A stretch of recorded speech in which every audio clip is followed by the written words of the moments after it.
வணக்கம். என்னுயிரே செல்லம்மா கதையில் உங்களுடன் இணைவது நான் குமுதா மகேஷ். அழகான அதிகாலை நேரம். தேவாவின் நெஞ்சில் தலை வைத்து தூங்கிக் கொண்டிருந்தாள் ரதி. இப்போது முழுவதுமாய் அவன் அன்பிற்குள் கரைந்து போயிருந்தாள் பெண்ணவள்.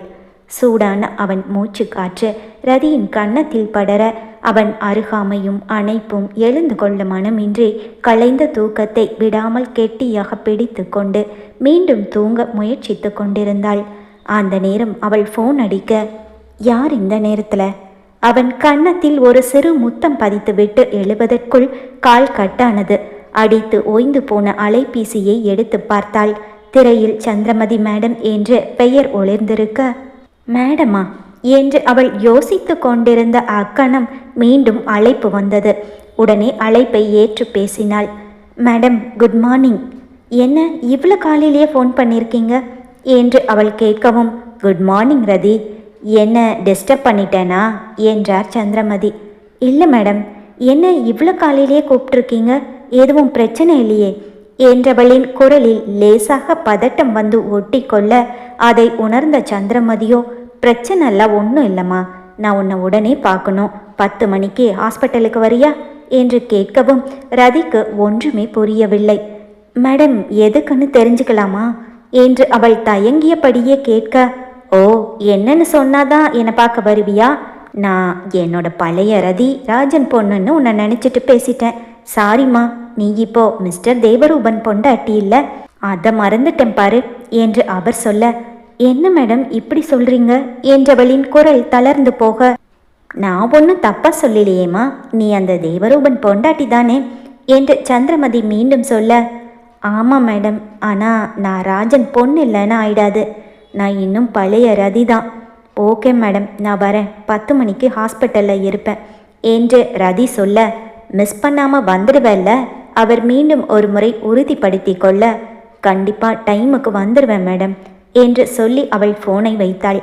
கண்டிப்பாக டைமுக்கு எங்கே போகிற என்னை விட்டுட்டு கேட்டுக்கொண்டே தேவா படுக்கையிலிருந்து எழுந்து கொண்டான். அச்சச்சோ, இவருக்கு கேட்டுடுச்சா?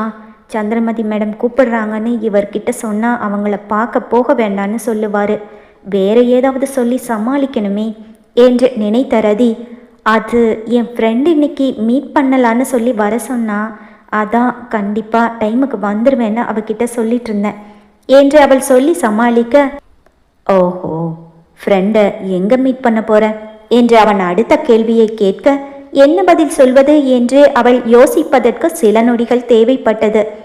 எங்கன்னா காமாட்சியம்மன் கோயில்ல என்றாள். அதுவும் சந்திரமதி மருத்துவமனை இருக்கும் அதே சாலையில்தான் இருக்கிறது.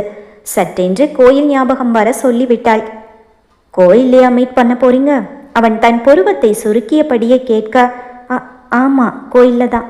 ஏன் கேட்குறீங்க என்று அவள் அவன் முகத்தை பார்க்க, ஒன்றும் இல்லை, சும்மா தான் கேட்டேன். சரி, சீக்கிரமாக ரெடியாகு, நான் ஆஃபீஸ் போகும்போது உன்னை கோயிலில் ட்ராப் பண்ணிட்டு போகிறேன் என்று அவன் சொல்ல, என்று தலை அவன் தொடர்ந்தான். அப்படியே நானும் ஃப்ரெண்டை மீட் பண்ணி 2 பேரும் சேர்ந்து நம்ம கல்யாணத்துக்கு உன் ஃப்ரெண்டை இன்வைட் பண்ணிடலாம் என்று அவன் முடிக்க ஸ்தம்பித்து போய் நின்று விட்டாள் ரதி. ஏய் செல்லம்மா, யோசிச்சுட்டே நிற்காத, டைம் ஆகுது, போய் சீக்கிரமாக ரெடியாகு என்றான். இல்லை இல்லை வேண்டாம், நீங்கள் பிஸியாக இருப்பீங்க, நீங்கள் ஆஃபீஸ் போங்க, நான் ஆட்டோவில் போய்க்கிறேன், இல்லைன்னா டிரைவர்கிட்ட சொல்லி வேற கார் எடுத்துகிட்டு போய்க்கிறேன் என்று அவள் சொல்லி முடிப்பதற்குள் சொட்டு சொட்டாக வியர்வை துளிகள் அவள் முகத்தில் பூத்திருந்தது. என்ன செல்லம்மா இது, காலையில் நேரம் குளிரா காற்று சிலு சிலுன்னு வருது, அதோட ஏசி வேற ஆன்ல இருக்கு, ஆனால் உனக்கு ஏன் இப்படி வேர்த்திருக்கு என்று அவன் அவள் வியர்வையை துடைக்க, அது அப்படிதான், எனக்கு ஹீட் பாடி, நீங்கள் ஆஃபீஸ் போங்க, நானே பார்த்துக்கிறேன் என்று அவள் சொல்ல, செல்லம்மா நான் தான் ஏற்கனவே சொல்லியிருக்கேனே, உன்னை விட எனக்கு எதுவும் பெருசில்லைன்னு. சரி, நான் ஒர்க் அவுட் முடிச்சுட்டு குளிச்சுட்டு சீக்கிரம் வந்துடுறேன், நீயும் ரெடியாகு என்று அவன் சொல்லிவிட்டு சென்றுவிட, ரதியோ கையை பிசைந்து கொண்டு கட்டிலில் உட்கார்ந்து விட்டாள். வேறு வழியில்லை, எப்படியும் நிலைமையை சமாளித்துத்தான் ஆக வேண்டும். அமைதியாக அவனுடன் கோயிலுக்கு கிளம்பி விட்டாள்.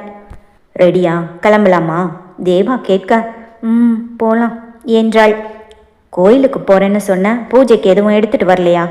அவள் முகத்தை ஆராய்ந்து கொண்டே அவன் கேட்க, அவனை பார்த்து எச்சிலை கூட்டி விழுங்கியவள், அது பூஜைக்கு பூ பழம் கோயிலே வாங்கிக்கலாம், சொல்லிவிட்டு அவனுக்கு முன்பாக காரில் ஏறி உட்கார்ந்து கொண்டாள். அவனும் அவளை பார்த்து கொண்டே ஏறி அமர்ந்து வாகனத்தை கிளப்ப சிறிது நேரம் இருவரும் எதுவுமே பேசிக்கொள்ளவில்லை. ஃப்ரெண்டை தானே பார்க்க போற, எதுக்கு இவ்வளோ டென்ஷனாக இருக்க? அங்கு நிலவிய மௌனத்தை தன் கேள்வியால் களைத்தான் தேவா. டென்ஷனா? இல்லையே, நான் நார்மலாக தான் இருக்கேன் என்று தன் முகத்தை இரு கைகளாலும் அழுந்த தேய்த்து கொண்டே அவள் சொல்ல, அப்படியா என்று கேட்டுவிட்டு அவளை ஆழ்ந்து ஒரு பார்வை பார்த்துவிட்டு காரை ஓட்டுவதில் தன் முழு கவனத்தையும் செலுத்தினான் தேவா. கோயிலை அடைந்தார்கள். இருவரும் இறங்க, தேவா நீங்க வேணும்னா போங்களேன், அவ இன்னும் வரல, நான் வெயிட் பண்ணி பார்த்துட்டு வரேன் என்றாள். நோ ப்ராப்ளம், நான் இப்போ ஃப்ரீயாக தான் இருக்கேன், நம்ம சேர்ந்தே வெயிட் பண்ணலாம். காரை நிறுத்திவிட்டு அவள் கையை பிடித்து கொண்டு சாலையை கடந்தான். கோயிலுக்குள் சென்றார்கள். ரதிக்கும் என்ன செய்வதென்று ஒன்றும் புரியவில்லை.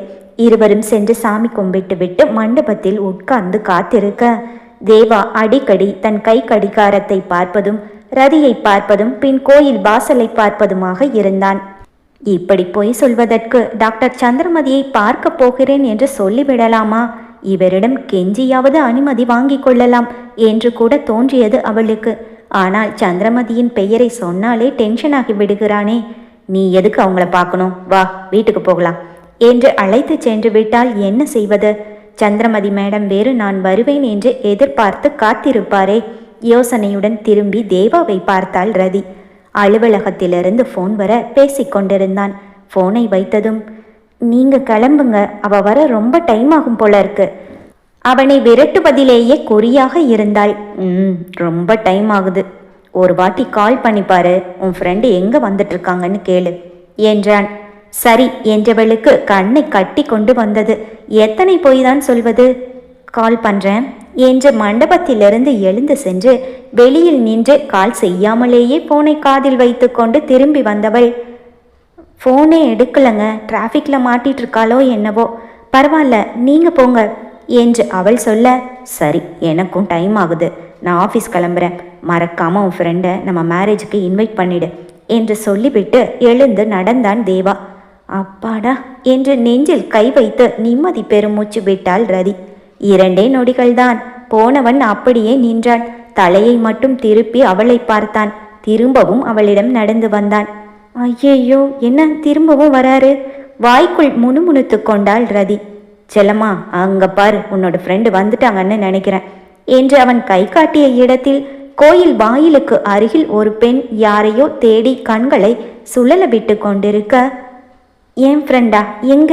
ரதி பதட்டமாய் கேட்க, அதோ அந்த ப்ளூ சுடிதார், யாரையோ தேடிட்டு இருக்காங்க பாரு, உன்னைதான் தேடுறாங்கன்னு நினைக்கிறேன் என்று அவன் ஆர்வமாய் சொல்ல, இல்லைங்க அவங்க இல்லை, அது வேற யாரோ என்று அவள் சொல்ல, ஐ சி என்று தாடியை தடவி கொண்டவன், நான் அவங்களா இருப்பாங்களோன்னு நினச்சிட்டு வந்தேன்.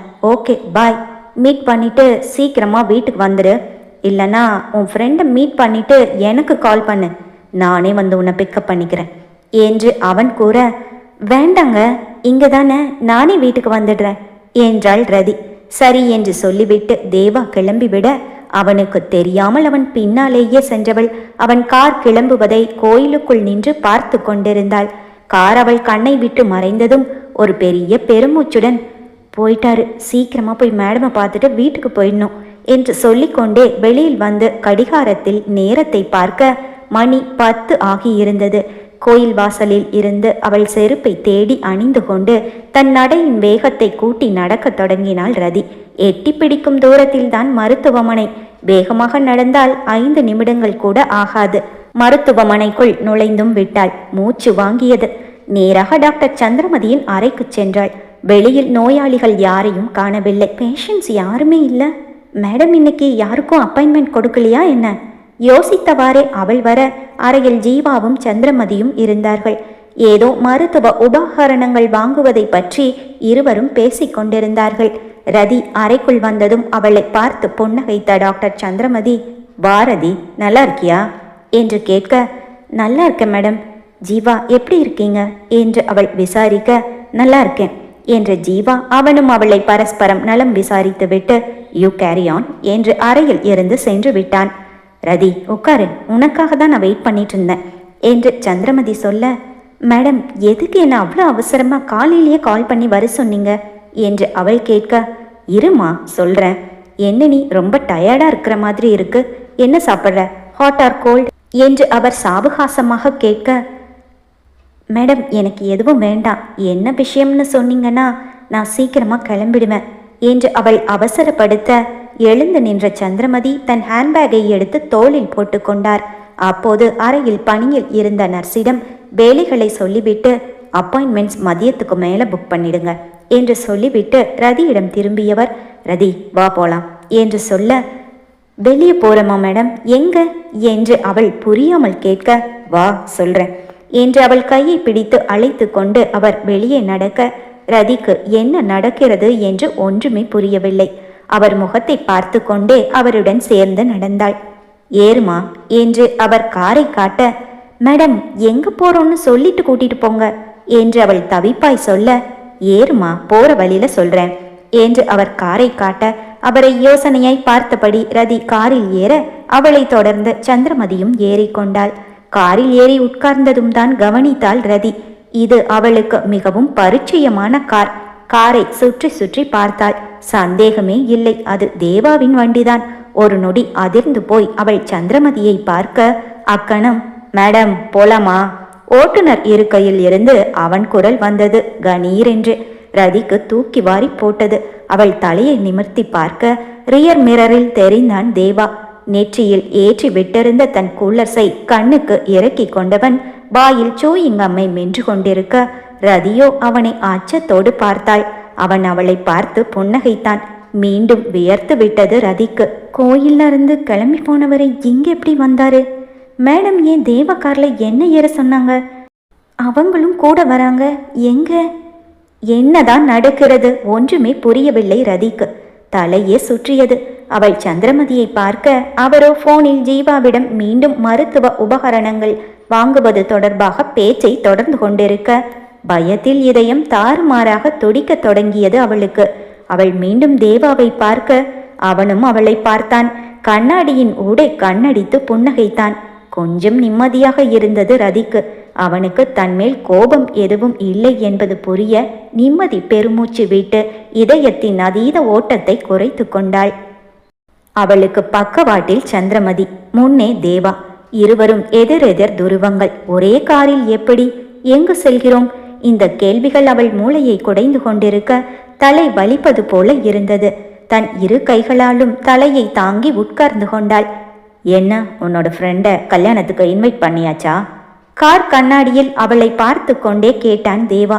அவளோ எதுவும் பேசாமல் அமைதியாக இருக்க, ஏன் உன் ஃப்ரெண்டு வரலையா?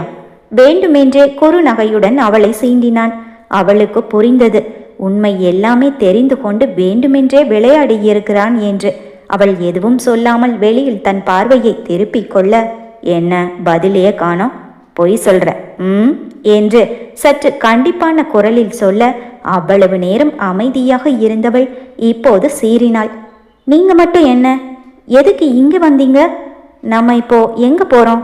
யாரும் எதுவும் சொல்லாம என்னை எங்க கூட்டிட்டு போறீங்க? அவள் செய்தது தவறுதான், இனி அதை மெய்ப்பிக்க முடியாது. அதற்குத்தான் இப்போது அவன் என்ன தவறு செய்திருக்கிறான் என்று தேடி பிடித்து, நீங்கள் செய்ததும் தவறுதானே என்று வாதாடுகிறாள். அது மனித இயல்புதானே. ரதி மட்டும் விதிவிலக்காய் என்ன? செல்லம்மா இங்க பாரு, நான் உன்கிட்ட எதுவுமே சொல்லலை, சைலண்டா இருந்தேன். அதுக்கு பேரு சஸ்பென்ஸ். ஆனா நீ சொன்னது பொய். ரெண்டுக்கும் நிறைய வித்தியாசம் இருக்கு என்று அவன் சொல்லி கொண்டிருக்க, சந்திரமதி மகனுடன் போனில் உரையாடி கொண்டே வந்தார். இவர்கள் பேசுவதை அவர் கவனிக்கவே இல்லை. சரி, இப்பவாவது சொல்லுங்க, மேடம் உங்க கூட உங்க கார்ல எப்படி இது நடந்துச்சு? தேவா, நீங்க என்னையும் அவங்களையும் ஒன்னா சேர்த்து கூட்டிட்டு போறீங்க. இப்பவும் நம்ப முடியல எனக்கு. நம்ம எங்க போறோம்? உங்களுக்கு தான் அவங்கள கண்டவே பிடிக்காதே, ஆனா இப்ப எப்படி? எத்தனை கேள்விகள் அவனிடம். செல்லம்மா, அதான் சொன்னனே சஸ்பென்ஸ்னு என்று அவன் சிரித்து கொண்டே சொல்ல, உங்களை என்று அவள் இரு கைகளையும் விரித்து கொண்டு அவன் கழுத்தை நெரிப்பது போல் வர, ஏய் செல்லம்மா, என்ன பண்ண போற? கடிக்க போறியா? ஏற்கனவே நீ கழிச்சு வச்சது என் தோல்ல இன்னும் வலிச்சிட்டு இருக்குடி, இங்க பாரு என்று ஒற்றை கையில் கார் ஸ்டியரிங்கை பிடித்து கொண்டு இன்னொரு கையில் சட்டையை விளக்க அவன் காட்டிய இடம் சிவந்து கந்தி போயிருந்தது. சட்டென்று ரதி சந்திரமதியை பார்க்க அவரும் போனை பேசி முடித்துவிட்டு தேவாவின் காயத்தை பார்த்து விட்டார். என்ன ஆச்சு தேவா என்று அவர் எதுவும் புரியாமல் கேட்க ரதி வேகமாய் அவன் சட்டையை இழுத்து சரி செய்தாள். ஒன்றும் இல்லை மேடம், கதவுல எங்கேயோ இடிச்சுக்கிட்டாரு என்று அவள் சமாளிக்க, அதில்லம்மா செவந்து போய் மார்க்கான மாதிரி இருக்கே என்று சந்திரமதி சொல்ல, ஏதோ மார்க் இல்லை மேடம், அது உங்க ரதி கடிச்சு வச்ச மார்க் என்று தேவா அசால்ட்டாக சொல்ல, ஐயோ என்று தலையில் கை வைத்து கொண்டாள் ரதி. சந்திரமதிக்கு ஏண்டா கேட்டோம் என்றாகி போனது. இவர்கள் இருவரின் அந்யோன்யத்திற்கு இதுவே சாட்சியாகி போக இதழ் வெறிக்காமல் புன்னகைத்து கொண்டவர் ரதியை பார்க்க அவளோ அவரை பார்க்கவே இல்லை. ரதி, என்னம்மா தலைவலிக்குதா என்று தலையில் கை வைத்து உட்கார்ந்திருந்தவளை பார்த்து சந்திரமதி கேட்க, ஆமா மேடம் என்றாள். ரதி, உங்களை மீட் பண்றதுக்கு என்கிட்ட என்ன பொய் சொல்றதுன்னு யோசிச்சே அவளுக்கு கண்டிப்பா தலைவலி வந்திருக்கும் மேடம் என்று தேவா சொல்ல, உங்களை வீட்டுக்கு வாங்க என்று ரதி தேவாவை முறைத்தாள். பார்த்தீங்களா மேடம், இப்போ நீங்க என்னதான் இவகிட்ட இருந்து காப்பாற்றணும். தேவா சீண்ட சிரித்து கொண்ட சந்திரமதி, சரி காஃபி குடிச்சிட்டு போகலாம், தலைவலி சரியாயிடும் என்று சொல்ல தேவா ஒரு ரெஸ்டாரண்டின் முன்னால் காரை நிறுத்தினான். ரதிக்கு வலப்புறம் தேவா, இடதுபுறம் சந்திரமதி. நடப்பது கனவா நினைவா என்று நம்ப முடியவில்லை ரதிக்கு. அவள் தன் கையை கிள்ளி பார்த்து கொள்ள, கனவில்லை நிஜந்தான் என்றான் தேவா. மூவரும் காஃபி குடித்துவிட்டு கிளம்பினார்கள். கார் போகும் பாதையை பார்த்ததும் ரதி அதிர்ந்து போய் சந்திரமதியை பார்க்க, அவரோ அவளை பார்த்து தன் கண்களை அழுத்தமாக மூடி திறந்து அவள் கைகளை ஆதரவாக பற்றி கொண்டார். மேடம் வேண்டாம் மேடம், திரும்பி போயிடலாம் என்று ரதி சந்தோஷம் கவலை இரண்டும் கலந்த உணர்வோடு சொல்ல, பயப்படாதம்மா நான் இருக்கேன் என்று சந்திரமதி ஆறுதலாய் சொல்ல, இல்லை மேடம், அவங்க இவரை ஏதாவது சொல்லிட்டாங்கன்னா ஏற்கனவே 2 குடும்பத்துக்கும் ஆகாது, புதுசாக எதுக்கு இன்னொரு பிரச்சனை என்று ரதி சொல்ல, ஒரு பிரச்சனையும் வராதுமா, நான் ஏற்கனவே உங்கள் வீட்டில் பேசிட்டேன், உன்னை கூட்டிகிட்டு வரேன்னு சொல்லிட்டேன், இந்நேரம் உங்கள் வீட்டில் இருக்கிறவங்க எல்லாரும் உனக்காக காத்துட்ருப்பாங்க என்று உறுதியான மொழியில் சந்திரமதி கூற, ரதி தேவாவை பார்த்தாள். அவனும் அவளை பார்த்தான். ரதி மனதில் சொல்ல முடியாத ஒரு தவிப்பு. திருமணத்திற்கு உங்கள் வீட்டிலிருந்து வருவார்கள் என்று சொன்னதை நடத்தி கொண்டிருக்கிறான் என்பது மட்டும் இப்போது அவளுக்கு புரிந்தது. கண்களில் நீர் ததும்ப அவள் அவனையே பார்க்க, தன் ஆள்காட்டி விரலையும் கட்டை விரலையும் விரித்து காட்டி புன்னகைக்குமாறு அவன் சைகை செய்ய, ரதியின் கண்களில் கண்ணீர், உதட்டில் புன்னகை. ரதி வீட்டின் முன்பாக கார் நின்றது. வாமா போகலாம் சந்திரமதி அழைக்க தயக்கமாக இருந்தது. தேவாவை பார்த்தாள். அவனோ போ என்று தலையசைத்து விடை கொடுக்க இறங்கி கொண்டாள். சந்திரமதி முன்னே நடக்க ரதி ஒரு எட்டு எடுத்து வைத்துவிட்டு திரும்பி தேவாவை பார்த்தாள். அவனோ தன் கூலர்ஸை நெற்றிக்கு ஏற்றிவிட்டு காரில் சாய்ந்து கைகளை மார்புக்கு குறுக்கே கட்டி அவர்களையே பார்த்து நின்றிருக்க திரும்பி அவனிடம் வந்தவள், நீங்களும் என் கூட வாங்க, எனக்கு கொஞ்சம் பயமா இருக்கு என்று சொல்ல, நான் இங்கே தானே இருக்கேன், முதல்ல நீ போ என்றான் அவள் நெற்றியில் முத்தமிட்டு. உங்களை வாசல்லையே விட்டுட்டு நான் மட்டும் எப்படி என்று அவள் கையை பிசைந்து கொண்டே நிற்க, செல்லம்மா நான் எங்க வாசல்ல இருக்கேன், நான் இங்கே இருக்கேன் உனக்குள்ள என்று அவள் இதயத்தை அவன் தொட்டு காட்ட அவள் கை விரல்களுக்குள் தன் விரல்களை கோர்த்து கொண்டே தேங்க்ஸ் என்றாள். சரி போ என்று தலையசைத்தவன், தைரியமா போ, மற்றதெல்லாம் மேடம் பார்த்துக்குவாங்க என்று அவள் பிடித்திருந்த தன் விரல்களை விடுவித்து கொண்டு அவளை அனுப்பினான். அவன் அவளுடன் சென்றால் ரதியின் பெற்றோர் ரதியை ஏதாவது சொல்லலாம், திட்டலாம், ஏன் 2 அடி கூட அடிக்கலாம், அவளை அவமானப்படுத்தலாம். அதையெல்லாம் அவனால் பார்க்க முடியாதே. அதற்குத்தான் வெளியிலேயே நின்று கொண்டான். முந்தைய நாளே மருத்துவமனை சென்று சந்திரமதியை நேரில் சந்தித்து நடந்தவற்றிற்கு மன்னிப்பு கேட்டான். நடக்கவிருக்கும் திருமணத்தையும் ரதியின் ஆசையையும் கூறி அவளுக்கு தன்னை விட பொருத்தமானவன் எங்கு தேடினாலும் கிடைக்க மாட்டான் என்பதை சந்திரமதிக்கு புரிய வைத்து அவர் மூலமாகவே ரதியின் பெற்றோரை சமாதானப்படுத்தும் முயற்சியை மேற்கொண்டான். டாக்டர் சந்திரமதி சொல்லி ரதியின் பெற்றோர்கள் மறுத்து பேசும் வாய்ப்பு மிக மிக குறைவு என்பதை தெரிந்து கொண்டுதான் இப்படி ஒரு முயற்சியில் இறங்கினான் தேவா. ஓகே தேவா, நீங்க சொல்றதெல்லாம் எனக்கு புரியுது. யூஎஸ்ல இருந்து படிப்பை விட்டுட்டு ஓடி வந்தப்பவே அவ உங்க மேல எவ்வளவு அன்பு வச்சிருக்கான்னு எனக்கு புரிஞ்சுது. அவ உங்க மேல அவ்வளவு காதல் வச்சிருக்கானா கண்டிப்பா அதை விட அதிகமான காதல் நீங்க அவ மேல காட்டி இருக்கீங்கன்னு புரிஞ்சுது. அதான் நான் அவளை டிஸ்டர்ப் பண்ணாம ஒதுங்கிட்டேன். ஆனா இப்போ நீங்க எனக்கு ஒரு ப்ராமிஸ் பண்ணணும். நான் உங்களுக்கு உதவி பண்றேன் என்று சந்திரமதி கேட்க, ப்ராமிஸா? என்ன பண்ணணும் சொல்லுங்க டாக்டர் என்றான் தேவா. உங்க கல்யாணத்துக்கு பிறகு ரதி அவ ஸ்டடீஸை கண்டினியூ பண்ணணும். அவ ஆசைய உங்களுக்காக விட்டு கொடுத்துட்டா என்று சந்திரமதி கேட்க, இவ்வளவுதானா? நானே அதை பற்றி நினச்சிட்டு தான் இருந்தேன். அவளுக்கு எந்த ரெஸ்ட்ரிக்ஷனும் இல்லை. அவள் இஷ்டம் என்னவோ அதை அவள் செய்யலாம், நான் கூட நிற்பேன் என்று தேவா சொல்ல, அதற்கு பிறகுதான் சந்திரமதியும் ரதியின் குடும்பத்தினரை ரதியுடன் சேர்க்கும் முயற்சிக்கு ஒத்துக்கொண்டார். இப்போது அவர் ரதியை அழைத்து கொண்டு அவள் பெற்றோர்களிடம் பேசவும் சென்றிருக்கிறார். அவர்கள் சென்று அரை மணி நேரம் ஆகிவிட்டது. உள்ளே என்ன நடக்கிறது என்று தேவாவிற்கு தெரியவில்லை. யாரும் வெளியில் வரவும் இல்லை. இருப்பு கொள்ளவில்லை அவனுக்கு. அங்கேயே சாலையில் குறுக்கும் நெடுக்குமாய் நடந்து நேரத்தை கடத்தினான். வீட்டு வாயிலில் யாராவது வெளியில் வருகிறார்களா என்று பார்த்து கொண்டே இருந்தான். 1 மணி நேரத்திற்கு மேலாகிவிட்டது. அப்படி என்னதான் இவ்வளவு நேரம் பேசுகிறார்கள்? ஒருவேளை அவன் செல்லத்தை அள வைத்து விட்டார்களோ என்ற கவலை மேலோங்க அதற்கு மேல் அங்கே நிற்க முடியவில்லை. உள்ளே சென்று பார்த்து விடுவது என்ற முடிவுடன் தேவா வெளி கேட்டை கடந்து நடக்க சரியாக சந்திரமதி வெளியில் வந்து கொண்டிருந்தார். ரதி கண்களில் நீரோடு வீட்டு வாயிலில் கதவில் சாய்ந்தபடி நின்றிருந்தாள். தேவா, எல்லாம் ஓகே தான், வாங்க போகலாம் என்று சந்திரமதி சொல்ல, ரதியோ அவர்கள் வீட்டு வாயிலிலேயே நின்றிருந்தாள். அவளுடன் அவள் அப்பா, அம்மா, அண்ணன், தங்கை என்று எல்லோரும் உடன் நின்றிருக்க, அவர்கள் தேவாவை பார்த்துவிட்டு ஆதரவாக ரதியின் கைகளை பிடித்து கொண்டனர். அவளும் கண்ணீருடன் தேவாவை பார்த்து கொண்டே நின்றிருந்தாள். என்ன இவங்க வந்துட்டாங்க, அவ அங்கேயே நிற்கிறா? தேவா புரியாமல் பார்த்தான். போலாம் வாங்க தேவா என்று சந்திரமதி சொல்ல, போலாமா? என்ன மேடம் சொல்றீங்க? ரதி அங்கே நிற்கிறாளே, அவ இல்லாம எங்க போறது என்று அவன் பதட்டமாய் கேட்க, நான் சொல்ற வாங்க என்று ரதியை பார்த்து கொண்டே நின்றவனை திரும்ப கார் இருக்கும் இடத்திற்கு அழைத்து சென்றார் சந்திரமதி. அவனும் அவளை திரும்பி திரும்பி பார்த்தவாறே சந்திரமதியுடன் காரை நோக்கி சென்றான். என்ன மேடம், ஏதாவது பிரச்சனையா? நொடிக்கு 100 முறை கேட்டிருப்பான்.